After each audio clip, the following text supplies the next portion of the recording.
Namaskar. You are listening to Akashvani Delhi. In Science Talk, we now bring you a special interview of DG CSIR Dr. N. Kalaiselvi on the occasion of One Week, One Lab being organized by CSIR-NISCPR. DG CSIR Dr. N. Kalaiselvi in a conversation with Manoj, Mainkar.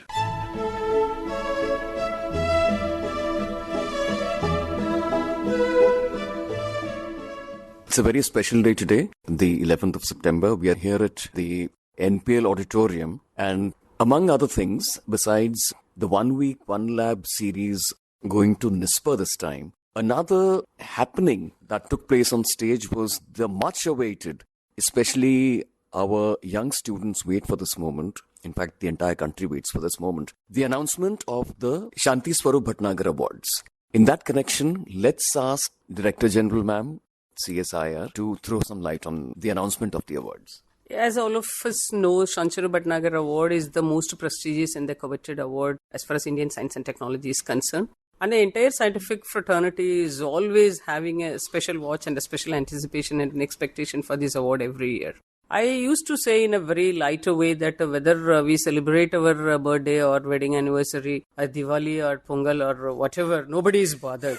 But if we don't announce the results of Shanti Bhatnagar, then it becomes a great news. Meaning is, I really appreciated that the scientific fraternity is so much attached with this award, not only professionally, but also emotionally. Because the emotion is coming from the history of science. And therefore, this country, I think many good things can happen only in this country. And this country is really coming up with a kind of a new definition for Shanti Bhatnagar Award. And that's why today, I think more than the recipient of this SSB Prize 2022, I'm very happy. And today is the happiest day in my CSIR tenure as DG, I should say. Because for the past 1 year, I was not able to come up with this kind of a day. But today is the day for CSIR.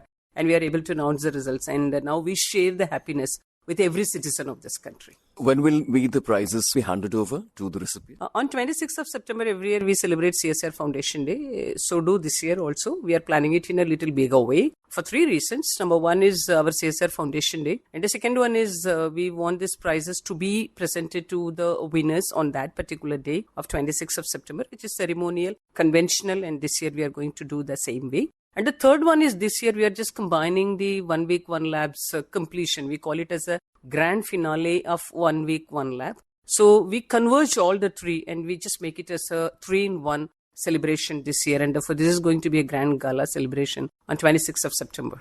Dr. Kalaiselvi, allow me to ask you a slightly classified question. On stage you said, in the lab that you were in, there was a time when admission was prohibited. Now, I understand there could be certain matters that are not very open, but people ask a lot of questions about lithium. Where are we as a country in terms of lithium? Again, I will say, many a times we say that problem is always staying as a problem. No, in my opinion, every problem has its own solution, that which is getting embedded within the problem itself. Best example is lithium. Till last year, everybody, including Indians and the entire globe, we were believing that in India, Indians can use only mobile phone, and mobile phones, they require lithium batteries. And for lithium, India has to have a dependence on other countries. This was the belief till last year. But Mother Nature is always, she is very gracious and she is really making us to feel comfortable. And this time only she made us to realize that you need not depend upon anyone. No worries. Lithium is available in India itself. Meaning is, now time has come that India also realized that instead of asking anyone and everyone, let me dig out and find out whether my mother has any treasure which is below the earth. So now we had the surprise. Now this is a great opportunity. Now we realized that India is rich with lithium. Initially, for lithium, there was an ABC formula, Argentina, Bolivia, Chile. But now the formula is changing. India is the 3rd largest abundant lithium holding country. This itself is a great news. Now only challenge is how best we can just explore the lithium and how to extract it and how to make it as a usable form. Therefore, no longer we will have to have a dependence on other countries. India is not only rich with resources, but also with lithium. But parallelly, ma'am, can we also work in terms of an alternative to lithium if that's possible? Absolutely, because when we talk about the cost, just because lithium is available, we have to go with the kind of a thing that we have to still play around lithium. Because I always used to say and believe also, India is all the 3 sides surrounded by sea. Sea is nothing but salt water. Salt water is nothing but sodium chloride. Sodium chloride is nothing but sodium ion. So lithium and sodium, I would just call them as twin metals. So both of them have lot of similarity. So we have taken 3 decades to understand lithium chemistry. Now these 3 decades of our knowledge and experience could be very easily transferred, which is parallelly to sodium. And if at all sodium ion system is coming up as a successful system in the coming days, definitely it is going to be an alternate. But if you ask me now itself, I'll tell you, I know your second question. So when this sodium will take off, I will just tell you, because in India there are 2 markets. One is consumer market. The other one is EV market, electric vehicle market, or automobile market. So in the phase 1, now sodium can occupy and it can very easily penetrate the consumer market. That is the phase 1. So that will happen so soon.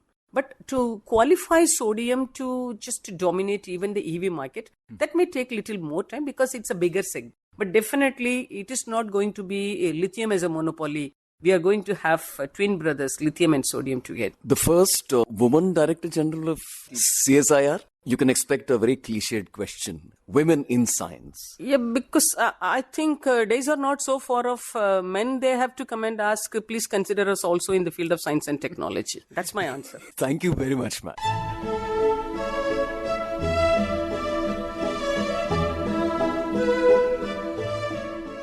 You just heard an interview of DG CSIR, Dr. N. Kalaiselvi, on the occasion of 1 week, 1 lab by CSIR-NISCPR. Interviewer was Manoj Mainkar. Namaskar.